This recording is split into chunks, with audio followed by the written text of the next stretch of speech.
बिस्मिल्लाहिर्रहमानिर्रहीम। अस्सलाम वालेकुम। मैं हूं सुफियान इकबाल और आप देख रहे हैं हमारा यूट्यूब चैनल ई फार्मासिस्ट। आज की इस वीडियो में नाजरीन हम बात करेंगे डाइजेक्स एमपी के बारे में, जो कि मार्केट में एक बहुत ही ज़्यादा सेल होने वाली मेडिसिन है। तो उसके क्या क्या साइड इफ़ेक्ट्स हैं, किन सिचुएशन में आपने जो है वो डाइजेक्स एमपी को अवॉइड करना है, किन कंडीशंस में आपने उसको यूज़ करना है, उसके क्या क्या साइड इफ़ेक्ट्स हो सकते हैं, और इसके अलावा हम उसकी डोज़ के बारे में बात करेंगे, उसको हमने स्टोर किस तरह करना है। उस मेडिसिन से रिलेटेड जितने भी एस्पेक्ट्स हैं जो कि आपको हेल्प आउट कर सकते हैं और जो आपके लिए इन्फॉर्मेटिव हैं, उन सब को हम डिटेल से डिस्कस करेंगे। इससे पहले आपसे एक रिक्वेस्ट है कि अगर आप हमारे चैनल ई फार्मासिस्ट पर न्यू हैं तो आप हमारे चैनल ई फार्मासिस्ट को सब्सक्राइब कर दें और साथ लगे बेल आइकन को प्रेस कर दें ताकि हमारी आने वाली हर नई वीडियो का नोटिफिकेशन आपको मौसूल हो सके। तो बात करते हैं डाइजेक्स एमपी के इंग्रेडिएंट्स की। अगर हम इसके इंग्रेडिएंट्स को देखें ना, तो इसके अंदर 3 मेन इंग्रेडिएंट्स होते हैं जो कि इस वक्त आपको स्क्रीन पर भी शो हो रहे हैं: एलुमिना, मैग्नीशिया और साइमेथिकॉन। इसके अलावा कुछ अदर एक्सीपिएंट्स हैं जिनका कोई फार्माकोलॉजिकल एक्शंस नहीं होता। इसके अलावा अगर हम बात करें इसके यूज़ की, तो सबसे जो प्राइमरी यूज़ है डाइजेक्स एमपी का, जिसके लिए मोस्टली ये ड्रग बनाई गई है, ठीक है, वो है जी हार्टबर्न। हार्टबर्न को ट्रीट करने के लिए हम डाइजेक्स एमपी को जो डॉक्टर हैं वो प्रिस्क्राइब करते हैं। अब जो डाइजेक्स ऐसी कंडीशन है जिसके अंदर हमें फ़ील होता है कि हमारे सीने में जलन हो रही है खाना खाने के बाद। नॉर्मली यूजुअली ऐसा होता है कि जो कुछ पेशेंट्स ऐसे होते हैं उनको सीने में जलन फील होना शुरू हो जाती है या उनको फीलिंग ऑफ फुलनेस होती है। तो उस कंडीशन को ट्रीट करने के लिए जो है वो हम डाइजेक्स एमपी को मोस्टली प्रिस्क्राइब किया जाता है। अब हार्टबर्न होता क्यों है? हार्टबर्न, अब आपको इस वक्त स्क्रीन पर एनाटॉमी ऑफ स्टमक जो है वो हमारे जो गैस्ट्रोइंटेस्टाइनल ट्रैक्ट है वो सारी एनाटॉमी शो हो रही है। आप देख सकते हैं कि हमारे ईसोफेगस और स्टमक के दरमियान एक स्फिंक्टर होता है जो कि बेसिकली बैंड ऑफ मसल्स हैं। उसका काम ये होता है कि जो कंटेंट्स ऑफ स्टमक होते हैं ना, उनको वापस ईसोफेगस में आने से बचाता है। कि मतलब जो खुराक हमने खाई वो हमारे माउथ से होती है, ईसोफेगस के थ्रू हमारे स्टमक में चली गई। अब स्टमक के अंदर उसकी फर्दर डाइजेशन होनी है अच्छे तरीके से, प्रॉपर तरीके से। स्टमक के अंदर कुछ केमिकल्स भी रिलीज़ होते हैं, जैसे कि HCl है जो कि एक बहुत ही स्ट्रॉन्ग एसिड है जो कि उस खुराक को डाइजेस्ट करने के अंदर अपना क्रूशल रोल प्ले करता है। तो वो जो स्फिंक्टर होता है ना ईसोफेगस और स्टमक के जंक्शन पे, उसका काम ये होता है कि जो भी स्टमक के अंदर कंटेंट है उसको ईसोफेगस में ना आने दिया जाए। मतलब फॉर एग्जांपल अगर वो स्फिंक्टर ना होता तो अगर हम खाना खाते और खाना खा के लेट जाते तो जो भी हम खाते वो फ़ौरन से हमें वॉमिट हो जाता या हमारे ईसोफेगस में आ जाता। तो अल्लाह ताला ने वहाँ पे एक स्फिंक्टर मसल बनाए हैं, उसका काम ये होता है कि वो कंटेंट ऑफ द स्टमक को वापस ईसोफेगस में, जिसे हम खुराक की नाली बोलते हैं, उसमें आने से रोकता है। लेकिन होता ये है कि कुछ कंडीशंस के अंदर या कुछ कॉम्प्लिकेशंस में या लेटर इन लाइफ जो है वो स्फिंक्टर ऑफ मसल्स वीक हो जाते हैं, वो प्रॉपरली अपना काम जो है वो अपना एक्शन परफॉर्म नहीं कर पाते। उस केस में ये होता है कि जो भी हमारे एसिड स्टमक के जो कंटेंट्स हैं, एसिड होता है, वो हमारी ईसोफेगस में आना शुरू हो जाता है, वहाँ पे जाके इन्फ्लेमेशन होती है। इसके अलावा वो जो स्टमक है, वो जो एसिड है बेसिकली वो हमारे ईसोफेगस में आके इवन अल्सर भी कॉज कर सकता है, ठीक है। वो इतना डेंजरस होता है जिससे हमें फीलिंग ऑफ बर्निंग जो है ना, वो हमें हार्टबर्न जिसे हम बोलते हैं वो होता है बेसिकली। तो ये बेसिकली हार्टबर्न के वो किस तरह होता है और उसको ट्रीट करने के लिए हम जो है वो डाइजेक्स एमपी यूज़ करते हैं। इसके अलावा डाइजेक्स एमपी के ना कुछ अदर सेकेंडरी यूजेस भी हैं। उन सेकेंडरी यूजेस में एक यूज़ ये है कि फीलिंग ऑफ फुलनेस के अंदर जो है वो हम इसको यूज़ कर सकते हैं। फीलिंग ऑफ फुलनेस क्या होती है कि फॉर एग्ज़ाम्पल अगर हमने सुबह खाना खाया है और रात तक हमने इस दौरान में कुछ भी नहीं खाया, लेकिन रात को हमें फिर भी ये फ़ील हो रहा है कि हमें भूख नहीं लगी या हमारा पेट भरा भरा है, हमें मतलब जो खाना खाने की जो एक भूख होती है वो महसूस नहीं होती, ठीक है। इसे हम बोलते हैं फीलिंग ऑफ फुलनेस। तो ये एक कॉम्प्लिकेशन है कुछ कंडीशंस की। तो इस कंडीशन को ट्रीट करने के लिए भी बेसिकली जो है वो डाइजेक्स एमपी नॉर्मली प्रेस्क्राइब किया जाता है। इसके अलावा ब्लॉटिंग में भी जो है वो हम इसको यूज़ कर सकते हैं। ब्लॉटिंग भी जो है वो फीलिंग ऑफ फुलनेस से रिलेट करती है। इसके अलावा एक और कंडीशन ये है कि हम अल्सर में जो है वो डाइजेक्स एमपी को यूज़ कर सकते हैं। अल्सर के अंदर होता ये है कि हमारी जो ईसोफेगस है, जिसे हम खुराक की नाली कहते हैं, या फिर हमारी जो इंटेस्टाइन होती है या स्टमक की जो वॉल्स होती हैं ना, वो रप्चर होना शुरू हो जाती हैं।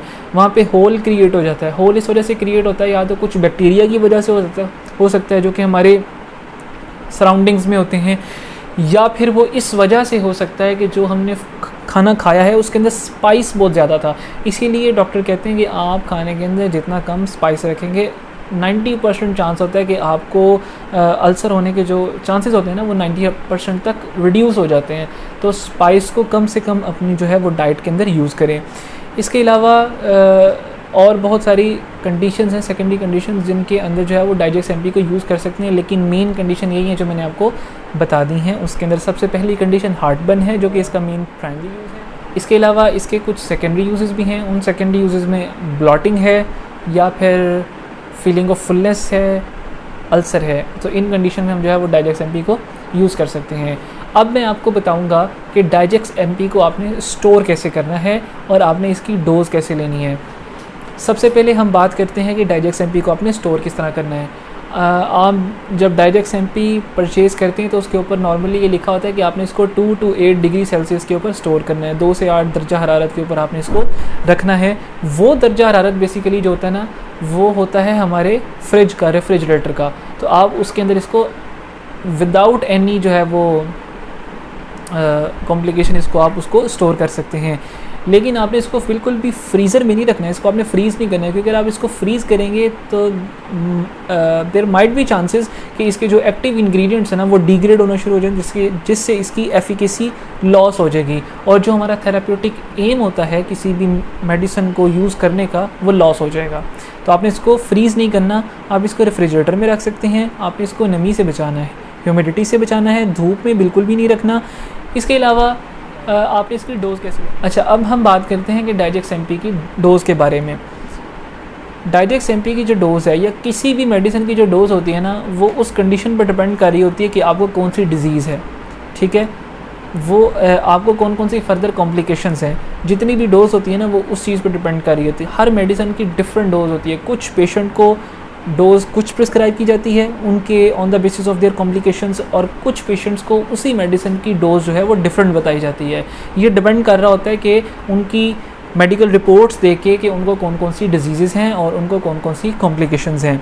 तो आपने डाइजेक्स एमपी की जो डोज़ है वो अपने डॉक्टर से पूछ के लेनी है या आप अपने फार्मासिस्ट से कंसल्ट कर सकते हैं, ठीक है। आपने ख़ुद से अपनी मर्ज़ी से डाइजेक्स एमपी को नहीं परचेज़ करना ये वीडियो देख के, बल्कि आपने उसी केस में डाइजेक्स एमपी को यूज़ करना है कि अगर आपको जो है वो डॉक्टर प्रिस्क्राइब करेगा, और उसकी डोज़ भी आपने उसी के अकॉर्डिंग लेनी है जिसके अकॉर्डिंग आपको जो है वो डॉक्टर बताए।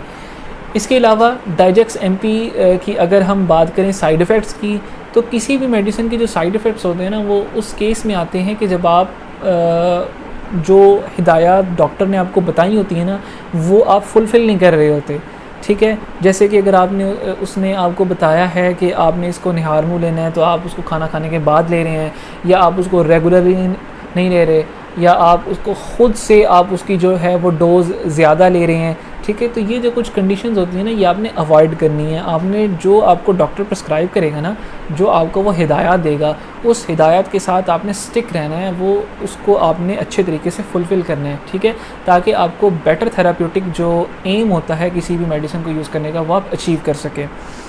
इसके अलावा जो इसके साइड इफ़ेक्ट्स हैं वो मैं आपको बता देता हूँ। इसका मेन साइड इफ़ेक्ट ये है कि हेडेक होता है, सर में दर्द रहती है। इसके अलावा मतली आना, जिसे हम नॉजियाटिक फीलिंग बोलते हैं, वो हो सकती है। इसके अलावा फीलिंग ऑफ फुलनेस हो सकती है, लॉस ऑफ एपिटाइट हो सकता है। इसका मतलब ये होता है कि आपको भूख नहीं लगेगी, तो ये इसका एक कॉमन साइड इफ़ेक्ट है।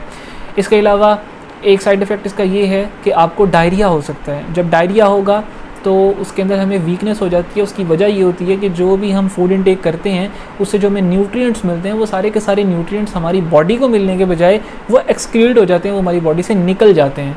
उससे हमें वीकनेस होती है।